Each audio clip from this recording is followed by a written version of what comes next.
페라리 지나간다. 나도 할 수 있는데 저런 왜? 자, 제가 맥라렌의 프로덕트 매니저와 함께 인터뷰를 했을 때 굉장히 재밌는 얘기를 해줬습니다. 이 맥라렌 차량은 과거 쇼핑부터 트랙 주행까지 모두 다 겸비할 수 있도록 개발을 한다는 것인데요. 그래서 굉장히 좀 재밌는 시도를 해보려고 합니다. 맥라렌으로 달리기보다 평상시에 얼마나 편하게 즐길 수 있는지를 말이죠.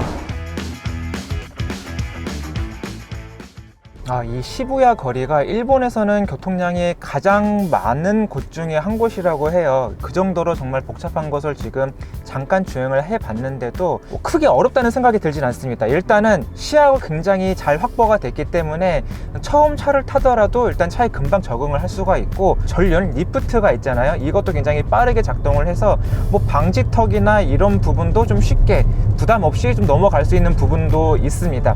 물론 지금 같은 환경에서는 승차감이 조금 단단하게 느껴지긴 하지만 뭐 이 정도 슈퍼카가 이 정도 승차감을 전달을 한다는 것은 그래도 좀 나쁘지 않은 것 같고, 또 전기 모터로만 가다서다를 하다 보니까 그 엔진에서 지속적으로 올라오는 그런 부밍음 이런 부분도 스트레스가 없기 때문에 이런 도심에서도 주행하기가 확실히 편해 보이네요. 쇼핑용으로도 이용할 수 있을 것 같습니다.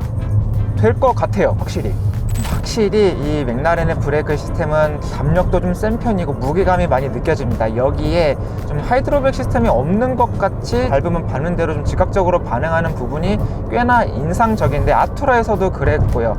특히 전기모터 하이브리드 시스템을 많이 이용하는 차라면 보통 전자식 브레이크 시스템이 적용되기 마련인데, 이때 대부분의 차는 조금씩 이질감이 많이 느껴집니다.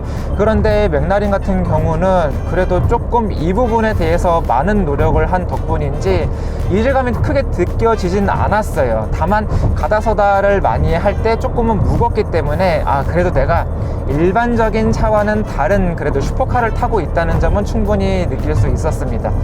고속도로에서 올라와도 확실히 좀 편하다라는 점은 쉽게 느낄 수 있을 것 같아요. 이 편하다라는 점이 물론 고급 세단이나 이제 그런 것만큼 굉장히 편하고 잔잔하고 조용하다 정도는 아닙니다. 이 차가 슈퍼카라는 그런 태생적인 한계는 바꿀 수 없기 때문이죠. 그럼에도 불구하고 크게 부담스럽지 않은 부분을 많이 느낄 수가 있습니다. 현재 같은 경우도 밑에서 노면에서 여러 가지 요철 같은 경우라든지 아니면 이음새 이런 부분 때문에 충격이 많이 올라오고 있는데, 이런 쇼크 같은 부분을 굉장히 잘 처리를 해주고 있어요.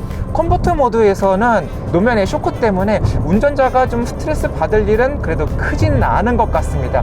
최근에 이제 고성능 스포츠카, 슈퍼 같은 경우가 특히 이 댐퍼 시스템을 튜닝을 굉장히 잘해서 편할 때는 굉장히 편안한 승차감을 전달을 하고, 또 단단하게 조일 때는 또 굉장히 하드하게 조여줌으로써 이 높은 성능을 받아낼 수 있게끔 이런 식으로 튜닝을 하는데, 맥라렌 그리고 아투라 같은 경우도 동일한 방향성을 추구하고 있다는 점이 굉장히 인상 깊습니다. 자, 현재는 시속 한 80km 전후로 주행을 하고 있는데 이미 8단으로 들어간 상태고, 엔진 회전수도 굉장히 낮게 쓰고 있어요. 그 때문에 현재처럼 엔진을 쓰고 있는 상황에서도 꽤나 좀 조용하게 드라이빙을 즐길 수가 있습니다. 확실히 이 타이어 폭이 넓고 높은 접지 성능을 발휘하는 타이어를 쓰기 때문에 노면에서 올라오는 이런 소리는 어느 정도는 좀 들려오지만 풍절음이라든지 아니면 차체 실내에서 나는 잡소리 이런 부분도 크게 느껴지지 않고, 또 이때 느껴지는 승차감도 좀 좋은 편이기 때문에 장거리 운전에 있어서도 운전자가 크게 스트레스 받지는 않을 것 같습니다. 자, 확실히 750으로 넘어오니까 여기서 조금 더 느껴지는 긴장감이 있긴 합니다. 아무래도 이런 고성능차 같은 경우는 터보차저를 쓰고 있고, 여기서 또 최소한의 부스트 압력이 만들어져야지 높은 출력을 발휘하게끔 그렇게 세팅이 되어 있긴 한데, 그렇기 때문에 이 맥라렌 750S에도 기본적인 최소한의 터보렉은 존재합니다. 그럼에도 불구하고 기본적으로 이 차가 갖고 있는 배기량이 있기 때문에 터보렉이 느껴지지만 차량을 앞으로 밀고 나가는 거에 있어서는 충분한 모습을 보여줍니다. 특히 이런 시내 아니면 고속도로에서 주행을 할 경우에는 굳이 이런 터보차저의 도움 없이도 충분히 배기량만 갖고도 이 차를 밀어내는데 충분한 힘을 보여주기 때문에 가다서다 하는 데 있어서 아니면 추월가속 하는 데 있어서 터보렉 때문에 조금 답답하다라는 느낌도 쉽게 받으시진 못할 것 같아요. 자, 750S 스파이더의 이제 탑을 오픈하고도 잠깐 도심에서 이제 오픈 에어링을 즐겨보고 있는데, 몰랐어요. 배기음이 아이들링 상태에서도 상당히 크네요. 이게 실내를 좀 소음을 막아주는 부분이 좀 꽤나 특출났던 모양입니다. 밖에서 들으니까 이 배기음이 상당히 좀 강렬하게 다가오기 때문에 실내에서 좀 조용했다, 탑을 열면 또 다른 의미로 또 다가오는 것 같습니다. 재밌는 부분이 이게 일상적으로 운전을 하면은 차량 엔진 반응성도 그렇고 이 변속기도 그러고 굉장히 나긋나긋하고 이제 좀 조용하게 최대한 부드럽게 움직이려고 조작을 해줍니다. 그런데 여기서 가속페달 조금 깊게 밟았다가 바로 브레이크 페달을 밟으면 자동으로 이제 다운시프트를 꽤나 빠르게 또 반응을 해주기 때문에 언제나 빠르게 달릴 준비가 됐다라는 것을 운전자에게 굉장히 직관적으로 표현을 해주고 있습니다. 마지막으로 연비 같은 부분 좀 궁금하지 않으신가요? 이제 이 차를 주행을 하면서 약 1시간 30분가량 주행을 했습니다. 평균 속도는 이제 막히는 구간 그리고 일부 고속도로 구간을 더해서 평균 시속 약 30km 정도로 달렸고요. 약 50km 정도를 달린 결과 복합 연비가 리터당 6.7km 정도로 나왔습니다.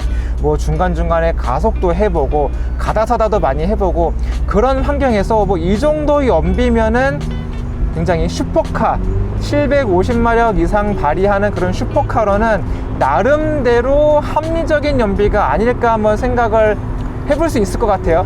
왜냐하면 일반적인 승용차만 하더라도 가다서다가 반복되는 환경에서는 리터당 6에서 7km 정도를 보여주기 때문이죠. 그렇기 때문에 뭐 연비 같은 부분에서도 차량의 출력과 이 배기량을 생각하면 그래도 나름대로 좀 잘 나온다고 좀 봐주실 수 있을 것 같아요.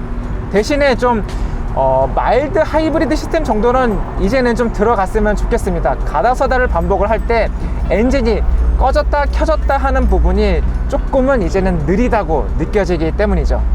자, 오늘은 이렇게 맥라렌과 함께 도심 주행을 한번 즐겨봤습니다. 이 차가 원래는 이제 서킷 중심에 정말로 누가 운전하던 레이스카를 타고 있다는 느낌을 많이 받게 해주는 자동차였는데 이제 이렇게 도심에서 한번 느껴보니까 왜 맥라렌으로 쇼핑을 해도 된다고 강조했는지는 적어도 알 것 같습니다.